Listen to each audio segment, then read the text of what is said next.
आज की वीडियो में हम करेंगे औद्योगिक विकास का महत्व और 1991 की औद्योगिक नीति। किसी भी देश के विकास में औद्योगिक विकास का काफ़ी महत्व होता है। भारत की अर्थव्यवस्था में भी विकसित करने में औद्योगिक विकास का काफ़ी योगदान रहा है। औद्योगिक विकास के द्वारा किसी देश की बेरोजगारी, निर्धनता, जनसंख्या का पिछड़ापन, कृषि पर निर्भरता, प्रतिकूल भुगतान संतुलन, इन सब समस्याओं के समाधान में काफ़ी सहायता प्राप्त होती है और एक देश की अर्थव्यवस्था के ढांचे को मजबूत करने में भी औद्योगिक विकास का काफ़ी योगदान रहता है। तो औद्योगिक विकास का भारतीय अर्थव्यवस्था में क्या महत्व रहा है, इसके बारे में पढ़ते हैं। फर्स्ट पॉइंट है संतुलित विकास। उद्योगों के विकास से अर्थव्यवस्था का संतुलन हो जाता है, क्योंकि उद्योगों की जो उत्पादकता है वो काफ़ी अधिक होती है और रोजगार के अवसर भी काफ़ी अधिक होते हैं और उद्योगों के विकास के कारण ही कृषि और दूसरे क्षेत्रों का भी विकास होता है और उनमें फिर संतुलन बन जाता है, जिससे अधिक से अधिक लोगों को रोजगार मिलता है और प्रति व्यक्ति आय भी बढ़ती है। प्रति व्यक्ति आय बढ़ने से बचत और निवेश में भी वृद्धि होगी और इस तरह से उद्योगों का जो विकास है वो अर्थव्यवस्था को संतुलित कर देता है। तो भारत की अर्थव्यवस्था के संतुलित विकास के लिए देश के औद्योगिक विकास का होना बहुत ही अनिवार्य है। नेक्स्ट है उत्पादकता में वृद्धि। उद्योग के विकास के कारण ही प्रति व्यक्ति उत्पादकता में भी अधिक तीव्र गति से वृद्धि होती है, क्योंकि जहां कृषि में प्राकृतिक महत्व अधिक होता है वहीं उद्योगों में मानवीय नियंत्रण, मानव का काफ़ी कंट्रोल होता है और इसके विकास में श्रम विभाजन, विशिष्टीकरण, मशीनों का प्रयोग और बड़े पैमाने की जो उत्पादन प्रणाली है, इन सब का काफ़ी योगदान होता है और जिससे प्रति श्रमिक उत्पादकता भी बढ़ जाती है। नेक्स्ट है कृषि का विकास। भारत में उद्योगों के विकास के कारण ही देश का जो प्रमुख व्यवसाय है कृषि, उसका भी काफ़ी विकास होगा। औद्योगिक विकास कई तरह से कृषि के विकास में सहायक होता है। भारत की लगभग 50% जनसंख्या खेती पर ही निर्भर है, खेती का कार्य ही करती है और खेती भी काफ़ी पिछड़ी हुई है। तो उद्योगों के विकास के कारण कृषि पर जनसंख्या का दबाव कम हो जाएगा। इसके साथ ही भारत में हरित क्रांति की सफलता है, कृषि का आधुनिकीकरण है और विकास है। इसके लिए भी आवश्यक साधन जैसे कृषि यंत्र है, ट्रैक्टर है, पंप सेट है या रासायनिक खाद है, ये सब भी उद्योगों से ही प्राप्त होंगे और औद्योगिक विकास के कारण ही कृषि पदार्थों जैसे व्यापारिक फसलें हैं, रुई, जूट, गन्ना, तिलहन, इन सब की मांग में भी वृद्धि होगी। नेक्स्ट है राष्ट्रीय आय में वृद्धि। औद्योगिक विकास के कारण देश के प्राकृतिक साधनों का अधिक उत्पादक उपयोग संभव हो सकेगा और जिससे उत्पादन में वृद्धि होगी। उद्योगों के कारण ही कृषि पदार्थों के मूल्य में भी काफ़ी वृद्धि होती है। फूड प्रोसेसिंग के जो उद्योग हैं, ऐसे उद्योग जिनमें खाद्य वस्तुओं को बनाया जाता है और उनके रूप में परिवर्तन किया जाता है, तो इनके द्वारा कृषि उत्पादन के मूल्य में भी काफ़ी वृद्धि संभव हो सकती है। उद्योगों में भी नए नए आविष्कार के काफ़ी अवसर होते हैं और जिसके कारण उनके जो विक्रय मूल्य है, उन वस्तुओं का उत्पादन करना संभव हो सकेगा। तो इस तरह से उद्योगों के द्वारा उत्पादन और मूल्य वृद्धि दोनों की संभावना काफ़ी अधिक बढ़ जाती है और जिससे राष्ट्रीय आय में वृद्धि होती है। नेक्स्ट है रोजगार में वृद्धि। उद्योगों के विकास के कारण नए नए उद्योगों की स्थापना होती है और इससे देश में श्रम की मांग भी बढ़ेगी और अधिक लोगों को रोजगार मिलने लग जाता है, क्योंकि उद्योग एक तरह से रोजगार के सृजन का क्षेत्र है। जैसे जैसे उद्योगों का विकास होता जाता है, रोजगार के अवसर भी बढ़ते चले जाते हैं। कृषि और इससे अपेक्षाकृत कम लाभकारी कार्यों में जो एक्स्ट्रा लोग लगे हुए होते हैं, उनको उद्योग और उससे संबंधित व्यापार, परिवहन, व्यवसाय, इन सब कार्यों में रोजगार के अवसर मिलेंगे। नेक्स्ट है जीवन स्तर में सुधार। जनता के जीवन स्तर में भी औद्योगिक विकास से काफी इम्प्रूवमेंट होगा।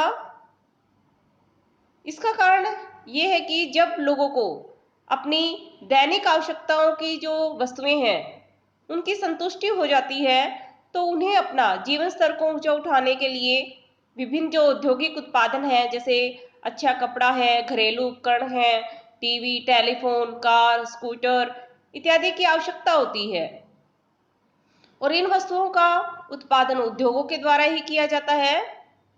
तो इस तरह से औद्योगिक विकास के कारण जनता अपने जीवन स्तर में काफी सुधार की वस्तुएं प्राप्त करती है।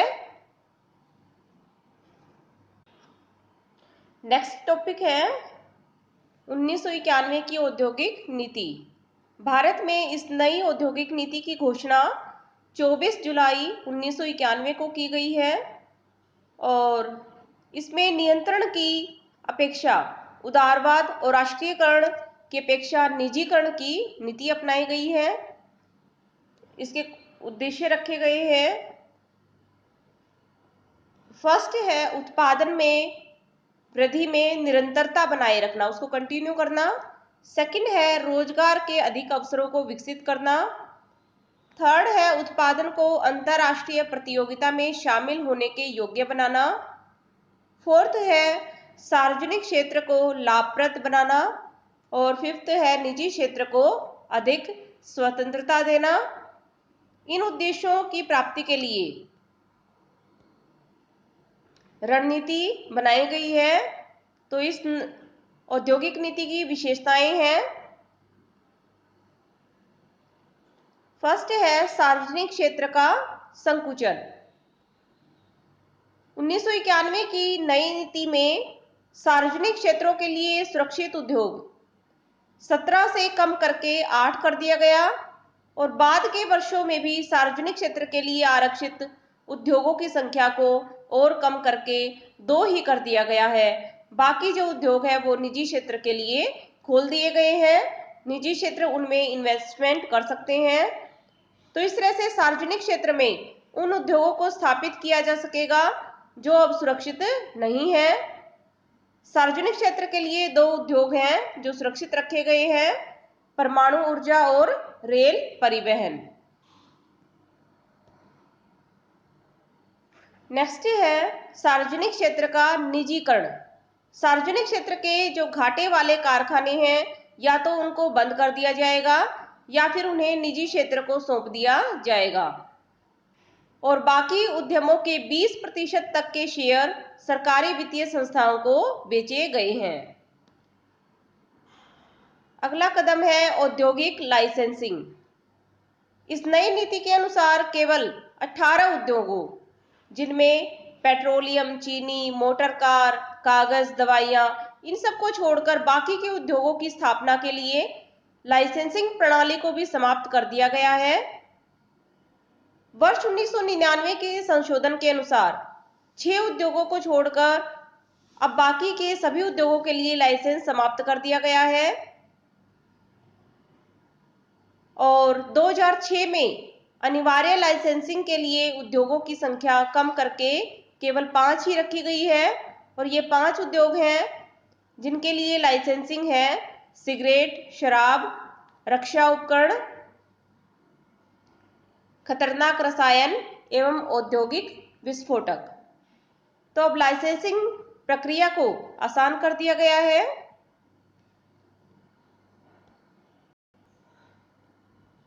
नेक्स्ट है पंजीकरण की समाप्ति।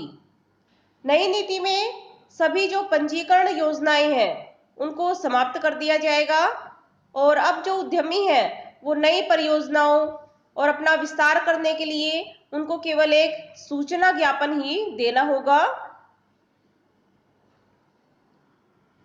नेक्स्ट है विदेशी पूंजी। नई नीति में एक और सुधार किया गया है जिसमें विदेशी पूंजी निवेश की सीमा 40% से बढ़ाकर 51% कर दी गई है और अधिक उच्च प्राथमिकता वाले उद्योगों में 51% तक विदेशी पूंजी निवेश बिना रोक टोक और लाल फीताशाही के की जा सकेगी। लाल फीताशाही का मतलब है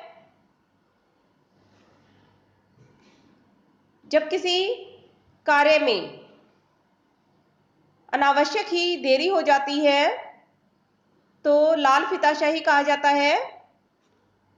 कुछ उद्योगों में 74% तक के विदेशी पूंजी निवेश की इजाजत भी दी गई है और विदेशी विनिमय प्रबंध अधिनियम FEMA इसके अंतर्गत कुछ क्षेत्रों में तो 100% विदेशी समता भागीदारी की परमिशन दी गई है।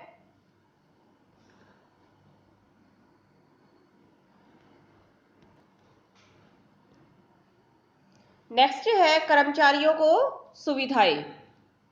इसके अंतर्गत छटनी किए गए कर्मचारियों और श्रमिकों के पुनर्वास के लिए सामाजिक सुरक्षा योजना बनाई जाएगी और श्रमिकों को सामाजिक सुरक्षा देने के लिए राष्ट्रीय नवीनीकरण निधि भी बनाई जाएगी।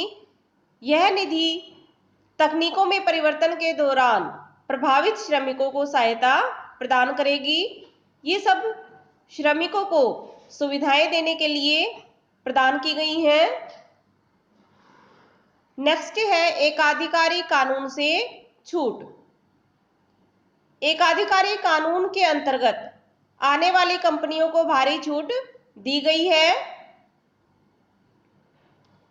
एकाधिकारी कानून MRTP एकाधिकार तथा अवरोधक व्यवहार अधिनियम 1969 इसके अंतर्गत कई औद्योगिक सुधार किए गए और एकाधिकारी कानून लागू होने के लिए निर्धारित पूंजी निवेश की सीमा को भी समाप्त कर दिया गया है। इसके फलस्वरूप बड़ी कंपनियों और औद्योगिक घरानों का उद्योगों के विस्तार और नए उद्योग खोलने के लिए, कंपनियां खरीदने के लिए और उनको विलय करने के लिए कोई पाबंदी नहीं होगी। तो इस तरह से नई औद्योगिक नीति निरंतरता के साथ साथ आगे बढ़ने के साथ साथ देश के विकास के साथ साथ इसमें परिवर्तन की भावना भी है और पहले की तुलना में इसमें नियंत्रण को छूट दी गई है। नेक्स्ट वीडियो में इसी लेसन के कुछ टॉपिक करेंगे।